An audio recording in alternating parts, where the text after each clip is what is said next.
इस वीडियो में हम लोग एक रीहीट रैंकाइन साइकिल का क्वेश्चन सॉल्व करते हैं। बहुत ही मज़ेदार क्वेश्चन है, अच्छा क्वेश्चन है। The steam at 80 bar 550 degree Celsius is supplied to a steam turbine. ठीक है, मतलब जो 80 बार 550 डिग्री सेल्सियस पे स्टीम जो है वो स्टीम टरबाइन वाला हाई प्रेशर टरबाइन में सप्लाई हो रहा है। The steam is reheated to its original temperature passing through reheater at 12 bar. The expansion after the reheating takes place at condenser pressure of 0.75 bar. Find efficiency, work output, neglect pump work. इन समय question में क्या दे रखा है कि steam जो है 80 bar 550 degree Celsius पर high pressure turbine में एंट्री कर रहा है। उसके बाद हम इसे रीहीट कराते हैं उतने ही टेम्परेचर तक, फिर उसे क्या करते हैं, फिर एक्सपेंशन कराते हैं कंडेंसर प्रेशर तक। तो इस पूरे रीहीट रैंकाइन साइकिल का हमको एफिशिएंसी निकालना, वर्क आउटपुट निकालना और पंप वर्क को हमें नेगलेक्ट करना है। तो हम इस क्वेश्चन को यहाँ सॉल्व करते हैं कहीं। ठीक है, सबसे पहले तो जो गिवन है वो लिख लेते हैं। हमें पता है कि स्टीम जो है वो हाई प्रेशर टरबाइन पर आ रहा है 80 बार 550 डिग्री सेल्सियस पर, और रीहीट प्रेशर दे रखा है 12 बार और कंडेंसर प्रेशर दे रखा है 0.75 बार। ठीक है, चलिए तो इसे सॉल्व करते हैं। सबसे पहले टीएस बनाते हैं। टीएस प्लॉट ये बन जाएगा कुछ दो में बन गया हमारा। ये है हमारा कितना है 80 बार, सॉरी 80 बार बोल रहा हूँ, ये 550 डिग्री सेल्सियस। और यहाँ पर हमारा 550 डिग्री सेल्सियस यहाँ कहीं होगा। यहाँ पर हमारा सुपर हीटेड रीजन में स्टीम है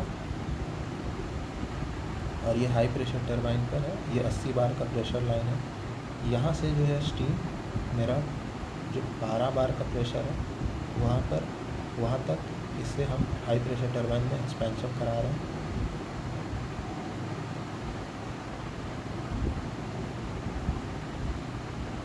तो और फिर उसके बाद एक्सपेंशन करा के रीहीट करा के फिर इसे फाइनली 0.75 बार पर ला रहे हैं कंडेंसर प्रेशर। फिर उसके बाद इसका में हीट रिजेक्शन होगा कांस्टेंट प्रेशर पे। फिर उसके बाद पंप वर्क होगा, लेकिन पंप में वर्क यहाँ क्वेश्चन में नहीं बोला है लेने। फिर उसके बाद ये बॉयलर में एंट्री करेगा, तो वही नॉर्मल रीहीट साइकिल। तो हमको सबसे पहले तो ये निकालना पड़ेगा कि 80 बार 550 पर क्या क्या हमारा डेटा है, इंथैल्पी एंट्रोपी क्या है। तो हम स्टीम टेबल लेंगे और ये वाला स्टीम टेबल है हमारे पास। इसमें हम जाएंगे सुपर हीटेड स्टीम में, पेज नंबर 38 पर। पेज नंबर 38 कहाँ है? Page number 38। हाँ, अब इसमें हम जाएंगे 0.01 0.5 ऐसे करते करते 80 बार ढूंढेंगे। 80 बार, ये रहा 80 बार। अब 80 बार पे सैचुरेशन टेम्परेचर 295 दिया है और हमारा टेम्परेचर सैचुरेशन से काफ़ी ज़्यादा है, तो वो सुपर हीटेड रीजन में है। ये तो हम पहले भी ये तो पता ही रहता है कि बॉयलर से जो भी आता है मेरा स्टीम वो सुपर हीटेड स्टीम ही रहता है।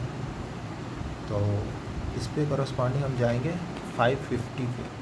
अब यहाँ 550 है ही नहीं, 500 है, 600 है, 550 है ही। तो 3398.3 है, 3642 है, 500 पे 600। तो भाई क्या 550 पे निकालने के लिए एक तरीका तो आप इंटरपोलेशन वाला फॉर्मूला लगा लो। दूसरा हमारा यहाँ कॉमन सेंस काम करना चाहिए कि 500 और 600 के मिड पॉइंट पे लाई कर रहा है 550, तो सिंपली एवरेज ले लेते हैं। तो एवरेज ले लोगे 3398 और 3642 का, तो जो 1 पॉइंट पे इंथैल्पी आएगा H1 वो आएगा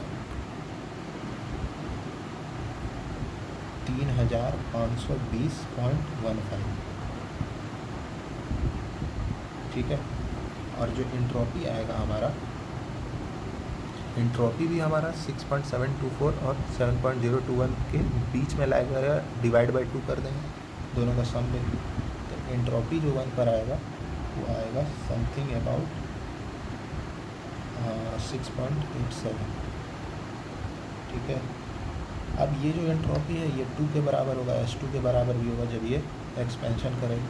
अब हमको देखना है कि एक्सपेंशन करके वेट रीजन में लाई करेगा या सुपर हीटेड रीजन में लाई करेगा या सैचुरेटेड वेपर कर्व पे लाई करेगा। ये तो हमें नहीं पता ना कि ये हाई प्रेशर टरबाइन में एक्सपेंशन करने के बाद इस रीजन में लाई करेगा या इस कर्व पे लाई करेगा या इस सुपर हीटेड रीजन में लाई करेगा। तो वो चेक करने के लिए ये 80 बार है, ये 12 बार है, 12 बार और इस एंट्रोपी का हम हेल्प लेंगे कि चेक करेंगे कि किस रीजन में है। और ये हमारा कितना है 0.7। तो 12 बार के कॉरेस्पॉन्डिंग हम सैचुरेटेड टेबल खोलेंगे। अब सैचुरेटेड टेबल हम खोलेंगे तो सैचुरेटेड यहाँ पे जाएंगे, dry saturated steam table pressure base पे। तो ये कितना पेज नंबर है 27, dry saturated steam table pressure base में जाएंगे। और कितना टेम्परेचर है हमारा 0.75, सॉरी कितना प्रेशर है 12। तो 12 के कॉरेस्पॉन्डिंग हम देखेंगे जा कर के, 12 के कॉरेस्पॉन्डिंग हम देखेंगे जा कर के कि भाई मेरा एंट्रोपी क्या है। SF है 2.2163, SF हमारा है 2.2163 और SG जो है हमारा वो है 6.5190। तो मेरा जो है और हमारा जो एंथैल्पी H2 है वो 6.87 है।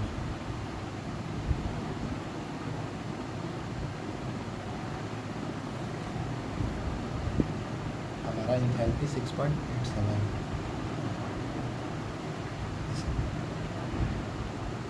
एक मिनट, हमने शायद गलत तो नहीं देख लिया। एंट्रोपी वाला टेबल खोलना है, सैचुरेटेड स्टीम वाला खोलना है और कितने पे खोलना है 12 का।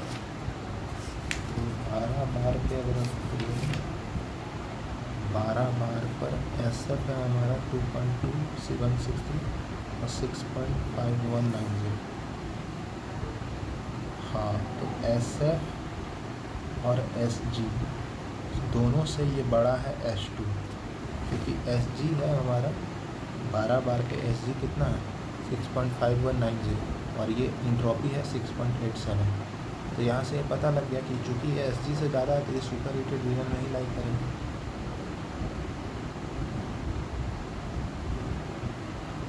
इसे हमने एक्सपेंड करा दिया सुपर हीटेड रीजन में, ठीक है।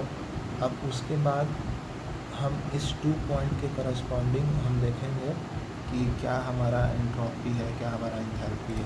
तो उसके लिए फिर से हम सुपर हीटेड टेबल खोल लेंगे 12 बार और हमारा एंट्रोपी 12 बार और 6.87, ठीक है। 12 बार के कोरस्पॉन्डिंग हम जाएंगे, 12 बार का खोलें और 6.87 एंट्रोपी ढूंढेंगे कहाँ पे लाई करेगा। 6.59 है, 6.82 है और 7.0, 6.87 यानी 6.82 के ही आसपास काफ़ी क्लोज है। तो हम 6.82 का ही ले लेंगे डेटा और इसके कोरस्पॉन्डिंग जो मेरा एंथैल्पी है वो 2935 है। यानी मेरा H2 जो आ रहा है वो आ रहा है 2935 और ये आ गया हमारा एंट्रोपी। फिर इसे रीहीट कराया गया इतने ही टेम्परेचर थे। H2 हमें मिल गया, अब H3 ढूंढना पड़ेगा, यानी 550 डिग्री सेल्सियस तक इसे रीहीट कराया गया 12 बार पे। तो अब H3 ढूंढने के लिए फिर से हम सुपर हीटेड टेबल में जाएंगे, 12 बार 550, 12 बार ढूंढना होगा, 12 बार 550 पे जाएंगे। तो ये 3476 और 3600 3696.3 के बीच में आएगा बिल्कुल। हो जाएगा 3476 प्लस, कहाँ गया था 3476 एक्जैक्टली 0.3 प्लस 3476.3 कहाँ प्लस 3696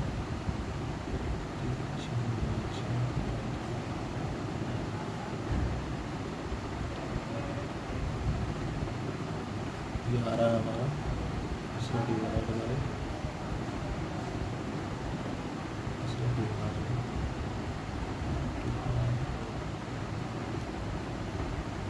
ये आ रहा है 3586.3 यानी H3 हमें आ रहा है 3586.3। अब उसके बाद H3 आ गया। अब H3 हमारा आ गया तो हम S3 भी देख लेते हैं कितना है।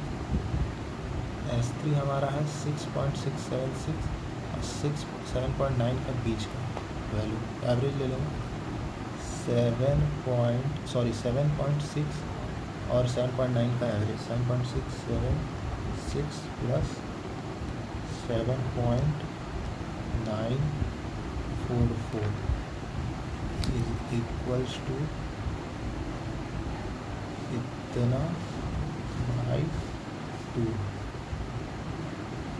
7.81 समथिंग, यानी S3 आ गया 7। फिर ये एक्सपैंड करेगा लो प्रेशर टरबाइन में, तो इंट्यूशन से तो लग रहा है कि ये सुपर हीटेड ही रीजन में आएगा, पर फिर भी एक बार वेरीफाई कर लेते हैं कि ये सुपर हीटेड रीजन में लाई करेगा या सुपर हीटेड वेपर रीजन में लाई करेगा, या सुपर हीटेड रीजन में लाई करेगा या सैचुरेटेड वेपर पे लाई करेगा या वेट रीजन में लाई करेगा। तो उसके लिए हम लोग 0.75 बार पे जाएंगे सैचुरेटेड टेबल में। सैचुरेटेड टेबल प्रॉपर्टी 0.75 बार पे गए हम। 0.75 बार के कॉरस्पॉन्डिंग हम देखेंगे कि SG कितना है। SG जो हमारा है वो 8.2518 है और हमारा S3 कितना है 7.81 है।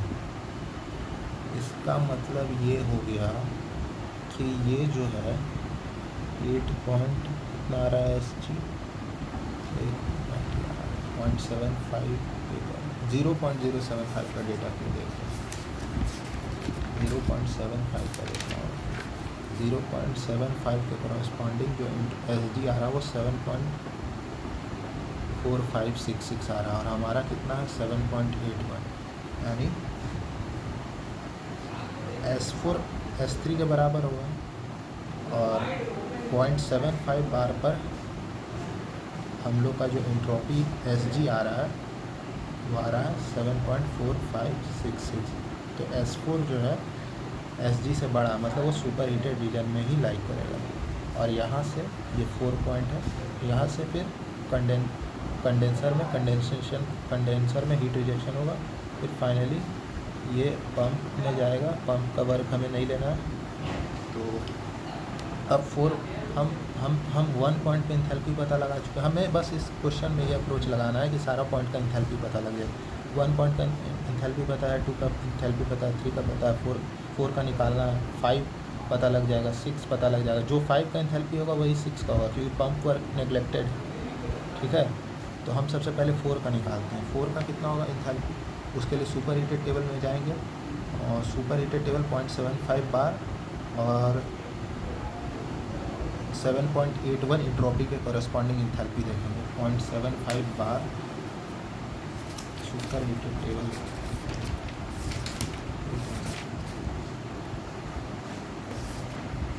सुपर हीटेड टेबल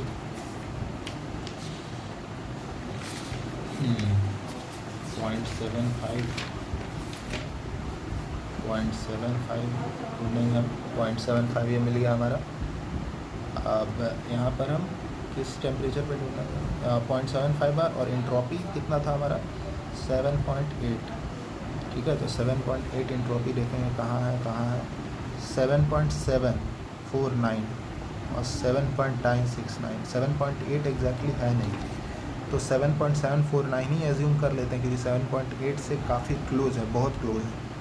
तो इस पर जो इंथैल्पी है वो 2778.2 है। तो H4 जो हमारा आ गया यहाँ से वो आ गया 2778.2 और H5 क्या हो जाएगा 0.75 बार पे HF एट 0.75 बार। बहुत ईजी है H5 निकालना।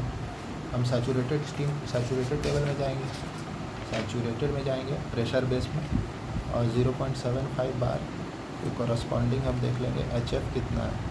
तो 0.75 बार के कॉरस्पॉन्डिंग हमारा HF है 384.5, तो ये आ जाएगा 384.5, और यही H6 भी हो जाएगा 384.5। अब हमको निकालना है सारे पॉइंट का एंथैल्पी पता लग गया। हमें क्या निकालना है क्वेश्चन में, वर्क W नेट। तो W net is nothing but WT, pump work तो नेग्लेक्टेड है। तो WT कितना हो जाएगा हमारा H1 minus H2 bye S का H3 माइनस का H4। H1 क्या है हमारा 3520.15 माइनस का H2 है 2935 प्लस H3 कितना है 3586.3 माइनस का H4 कितना है 2778.2। हाँ, तो ये हो गया H3 माइनस H4। तो अब इसे निकाल लेंगे कितना है भाई 3520 प्लस का 3586.3 minus 2778.2 minus 2935 is equals to, ये आ गया हमारा W टर्बाइन 1393.1, लेकिन ये आया है किलो जूल पर kg में। हमको निकालना है जूल्स में। तो हम इसे मास फ्लो रेट से मल्टीप्लाई करना नहीं भूलेंगे। मास फ्लो रेट हमको क्वेश्चन में कितना दे रखा है, the expansion after the reheating temperature.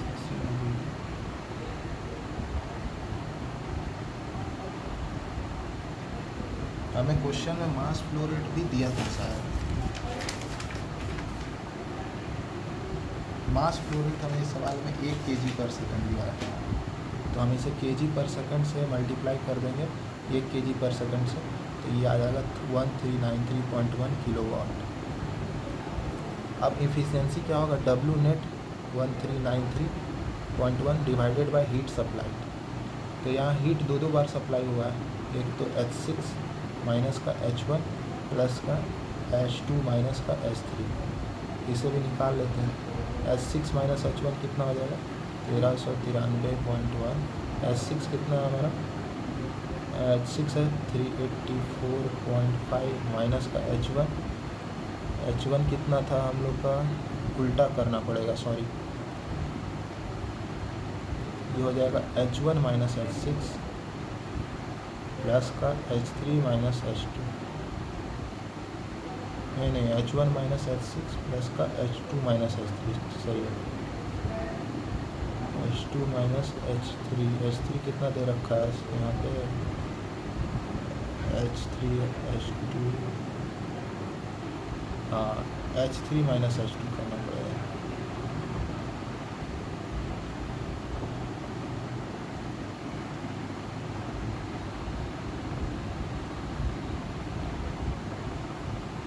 H1 हमको दे रखा है 3, यहाँ पे निकालते हैं। एफिशिएंसी क्या होगा W net upon heat supplied. तो हीट सप्लाइड एक हो रहा है हमारा H1 और 6 से लेके 1 और एक 2 से लेके 3, 6 से लेके 1 और 2 से लेके 3। तो 6 से लेके 1 का एंथैल्पी H1 पता है हमको, H6 पता है 384, तो H1 माइनस H6 करेंगे 3520.15 माइनस का H6 384.5 ये आया। फिर एक और हीट एडिशन यहाँ का ऐड करना पड़ेगा, यहाँ का H3 माइनस H2 है 3586.3 और H2 कितना है हमारा